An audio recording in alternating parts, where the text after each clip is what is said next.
लहानपणी मी 18 वर्षाचा झालो. हां आई बापाला एकलता एक. हां आणि आपलं पोरगं चांगलं आहे म्हणून मला आपलं तालमीत घातलं. बर तालमीत घातलं पर खायला काय हां हे असलं उंबरदोड्या खाऊन इचक्या भाकरी खाऊन बरबड्या भाकरी खाऊन मी मोठा पैलवान झालो. हां तसं करीत करीत करीत आमच्या वडिलांनं दुधासाठी एक शिळी 30 रुपयाला घेतली. बर नुसती 30 रुपयाला. हां म्हणजे थोडक्यात आणि सांगतो शेवट ती पैसे बी नव्हतं बापापाशी. हां बापानं जमीन दिली 250 रुपयाला खंडानं.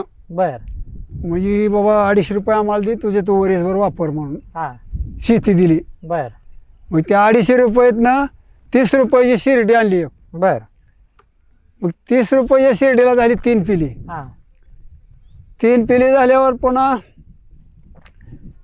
त्यात झाली 2 बोकडं हां 1 पाटरू. हां मग ती आई बिन ती पाटरू बी संगत गाप गेलं. बर मग ती बोकडं 2 होती ती इकली 30 रुपयाला. हां 60 रुपये झालं का. बर मग पुन्हा ही शिळी आई बरोबर गाप गेली. ती पाटरू बी गेलं पाटीला झाल्या 2 बोकडं झाली ना आईला 1 बोकड आणि 2 पाटी झाल्या. बर असं करीत करीत करीत आमचं व्यवसाय वाढली. आम्ही 30-35 शेळ्या आपलं त्या शेळ्यावर जगता पण चालू झालं आमचं.